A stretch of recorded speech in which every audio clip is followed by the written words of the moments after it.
শুভ সন্ধিয়া বন্ধু বান্ধৱীসকল। আজি আমি অসম বুৰঞ্জীৰ মধ্য অসম বুৰঞ্জীৰ শিতানলৈ আগবাঢ়িছোঁ।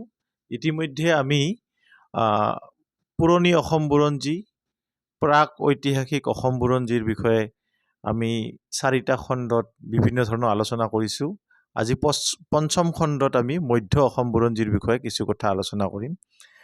বন্ধু বান্ধৱীসকল, মধ্য অসম বুৰঞ্জী 12শ শতিকাৰ আৰম্ভণিৰ পৰা 1826 চনলৈ অৰ্থাৎ 19 শতিকাৰ প্ৰথম ভাগলৈ এই সময়খিনি মধ্য অসম বুৰঞ্জী হিচাপে আমি জানো। আৰু আজি আমি এই মধ্য অসম বুৰঞ্জীৰ প্ৰথম যিটো খণ্ড সেই খণ্ডটোলৈ আপোনালোকৰ ওচৰত হাজিৰ হৈছোঁ। গতিকে আমি বেছি দেৰি নকৰোঁ, বিবি ডিজিটেলৰ সকলো সদস্যক বা সকলো দৰ্শকবৃন্দক আমি স্বাগতম জনাই আজি আমাৰ অনুষ্ঠান আৰম্ভ কৰিছোঁ। এতিয়া আমি ব্লেকবোৰ্ডলৈ গৈছোঁ। ইয়াতে প্ৰথম প্ৰশ্ন যিটো দিয়া আছে সেইটো চাব আপোনালোকে। 1 নম্বৰ প্ৰশ্ন, অসম বুৰঞ্জীৰ মধ্যযুগ কিমান চনৰ পৰা আৰম্ভ হৈছিল? ক নম্বৰ 1204 খ্ৰীষ্টাব্দ, খ নম্বৰ 1250 খ্ৰীষ্টাব্দ, গ 1228 খ্ৰীষ্টাব্দ আৰু খ 1206 খ্ৰীষ্টাব্দ। মই আগতে কৈছোঁ যে মধ্য অসম বুৰঞ্জী কেতিয়াৰ পৰা ষ্টাৰ্ট হৈছিল? 12শ শতিকাৰ আৰম্ভণিৰ পৰা। আৰু সেই হিচাপত আমাৰ ইয়াৰ শুদ্ধ যিটো অপশ্যন, সেই অপশ্যনটো হৈছে ঘ নম্বৰ অপশ্যন 1206 খ্ৰীষ্টাব্দ।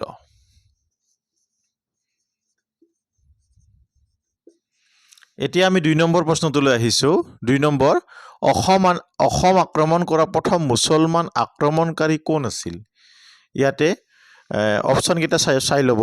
ক আলাউদ্দিন খিলিজি, খ মীৰ জুমুলা, গ বখতিয়াৰ খিলিজি, খ ইলিয়াছ শ্বাহ।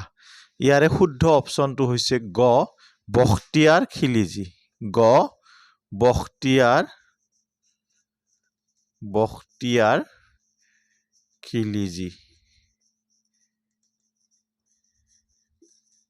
বখতিয়াৰ খিলিজি। এতিয়া আমি 3 নম্বৰ প্ৰশ্নটোলৈ আহিছোঁ। বখতিয়াৰ খিলিজি প্ৰধান সেনাপতি আছিল, অৰ্থাৎ কাৰ প্ৰধান সেনাপতি আছিল? বখতিয়াৰ খিলিজি কোনোবা এজন সম্ৰাটৰ প্ৰধান সেনাপতি আছিল। আৰু সেই সম্ৰাটজনৰ নামটো আমাক সুধিছে। ক কুতুবুদ্দিন আইবাকৰ, খ মুজফ্ফৰ খানৰ, গ চিকন্দৰ লোদীৰ আৰু ঘ এটাও নহয়। ইয়াৰে শুদ্ধ অপশ্যনটো হৈছে ক নম্বৰ অপশ্যন, কুতুবুদ্দিন আইবাকৰ প্ৰধান সেনাপতি আছিল বখতিয়াৰ খিলিজি। কুতুবুদ্দিন আইবাকৰ প্ৰধান সেনাপতি। কুতুবুদ্দিন আইবাকৰ প্ৰধান সেনাপতি কোন আছিল? বখতিয়াৰ খিলিজি। এইবাৰ আমি 4 নম্বৰ প্ৰশ্নটোলৈ আহিছোঁ। 4 নম্বৰ প্ৰশ্নটোত কি দিয়া আছে চাব। মামুদ শ্বাহৰ আক্ৰমণৰ সময়ত কামৰূপৰ ৰজা কোন আছিল? অপশ্যনকেইটা চাব। ক ইন্দ্ৰনাৰায়ণ, খ নীলাম্বৰ, গ পৃথু আৰু ঘ এটাও নহয়। ইয়াৰে শুদ্ধ অপশ্যনটো হৈছে গ নম্বৰ অপশ্যন, পৃথু। পৃথু ৰজা আছিল সেই সময়ত কামৰূপৰ ৰজা পৃথু। তাৰপিছত আমাৰ 5 নম্বৰ প্ৰশ্ন, আহোম ৰাজ্যৰ প্ৰতিষ্ঠাপক কোন? এইটো চবেই জানেই। এইটো ক নম্বৰ হ'ব চুকাফা। আৰু বাকী অপশ্যনকেইটা চাই ল'ব। ইয়াতে খ চুলিকফা আছে, গ চুথামফা, ঘ চুবিনফা। ইয়াৰে শুদ্ধ অপশ্যনটো হৈছে ক চুকাফা। চুকাফাই আহোম ৰাজ্য প্ৰতিষ্ঠা কৰিছিল, গতিকে তেওঁ আহোম ৰাজ্যৰ প্ৰতিষ্ঠাপক আছিল। 6 নম্বৰ প্ৰশ্ন, আহোমসকলে কোনটো বছৰত ব্ৰহ্মপুত্ৰ উপত্যকাত প্ৰৱেশ কৰিছিল? আহোমসকলে যিহেতু পূবৰ পৰা আহিছিল, প্ৰথমতে তেওঁলোকে ব্ৰহ্মপুত্ৰ উপত্যকা পোৱা নাছিল। প্ৰথমতে তেওঁলোকে পাটকাই পাহাৰ পৰ্বত পাৰ হৈ আহি বৰাক উপত্যকাত প্ৰথমতে ভৰি দিছিল। তাৰ পৰা তেনেকৈ তেওঁলোকে কি হৈছিল? ব্ৰহ্মপুত্ৰ উপত্যকাত আহিছিল। আৰু ইয়াতে অপশ্যনকেইটা চাব। ক নম্বৰ 1230 চন, খ 1228 চন, গ 1225 চন আৰু ঘ 1210 চন। ইয়াৰে শুদ্ধ অপশ্যনটো হৈছে খ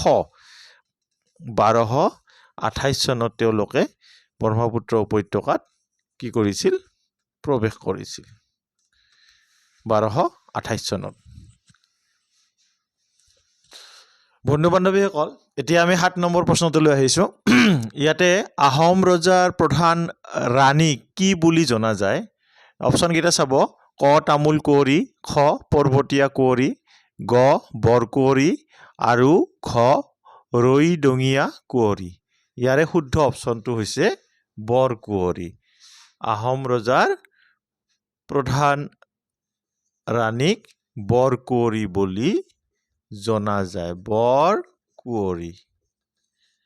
বৰকুঁৱৰী বুলি জনা যায় কিমান চনত 8 নম্বৰ প্ৰশ্ন কিমান চনত চুকাফাই চৰাইদেউত আহোমৰ ৰাজধানী নিৰ্মাণ কৰিছিল কিমান চনত অপচন কেইটা চাব ক 1205 চনত খ 1252 চনত গ 1265 চনত 65 চনত ঘ 1253 চনত ইয়াৰে শুদ্ধ অপচনটো হৈছে খ 1253 চনত 1253 চনত চুকাফাই চৰাইদেউত আহোমৰ ৰাজধানী স্থাপন কৰিছিল তাৰপিছত আমি 9 নম্বৰ প্ৰশ্নলৈ আহিছো কিমান চনত চুকাফাৰ মৃত্যু হৈছিল ইয়াতে অপচন কেইটা চাব ক নম্বৰ অপচন 1255 চনত খ 1268 চনত গ 1288 চনত আৰু খ 1272 চনত ইয়াৰে শুদ্ধ অপচনটো হৈছে খ নম্বৰ অপচন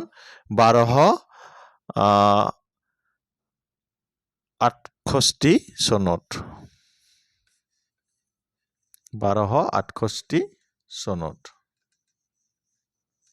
এইটো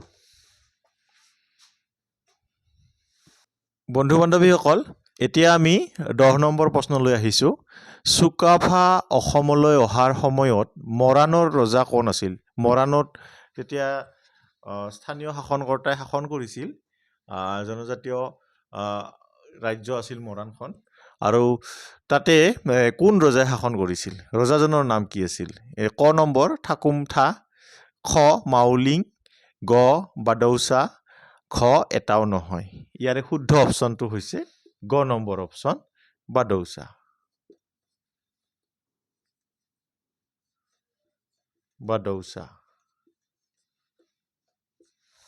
ইয়াৰ পিছত আমাৰ 11 নম্বৰ প্ৰশ্নলৈ আহিছো আৰু আজিৰ আলোচনাৰ শেষৰ প্ৰশ্ন এইটো অসমত আহোম ৰাজ্যৰ প্ৰথম ৰাজধানী আছিল ক'ত আছিল শিৱসাগৰ চৰাইদেউ গড়গাঁও আৰু মৰাণ ইয়াৰে শুদ্ধ অপচনটো হৈছে খ মৰাণ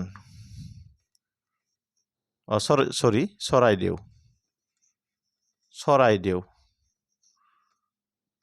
এইটো গতিকে বন্ধু বান্ধৱীসকল আজি আমাৰ মধ্য অসম বুৰঞ্জীৰ এই 11টা প্ৰশ্ন আমি আলোচনা কৰিছো পিছৰ পৰ্যায়ত আমি আৰু এটা বা দুটা খণ্ড মধ্য অসম বুৰঞ্জীৰ শিতানত আমি আলোচনা কৰিম গতিকে কেনেকুৱা ভিডিঅ'টো পালে আপোনালোকে জনাব আৰু কমেন্ট কৰিব আৰু যিবিলাকে মোৰ চেনেলটো নতুনকৈ চাই আছে তেওঁলোকক মই বিনম্ৰ অনুৰোধ জনাও তেওঁলোকে যাতে মোৰ চেনেলটো সাবস্ক্ৰাইব কৰে লগতে আমি আজিৰ আলোচনাৰ এটা কথা আমি এনে আমি কৈ দিছো প্ৰশ্ন এটা আমি আলোচনা কৰিছো আপোনালোকে যদি জানে কমেন্ট বক্সত জনাব হেতু হৈছে কি আহোম ৰজাবিলাকক কি নামেৰে জনা যায় ইয়াৰে অপচন কেইটা ধৰক এনেকুৱা আহিব পাৰে যে মহাৰাজ বুলি জনা যায় ৰাজন বুলি জনা যায় স্বৰ্গদেউ বুলি জনা যায় বা সম্ৰাট বুলি জনা যায় এনেকৈ অপচন কেইটা দিব পাৰে তে শুদ্ধ অপচন কোনটো হ'ব হেতু আপোনালোকে কমেন্ট বক্সত জনাব যে আহোম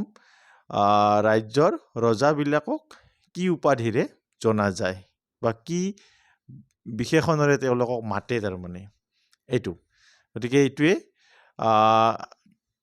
এইখিনি আজিৰ আলোচনা আমি পৰৱৰ্তী পৰ্যায়ত আমি পাৰ্ট 6ত মধ্য অসম বুৰঞ্জীৰ আৰু এটা শিতানলৈ আপোনালোকৰ ওচৰত হাজিৰ হ'ম গতিকে আজিলৈ ইমানতে এৰিছো ধন্যবাদ শুভৰাত্ৰি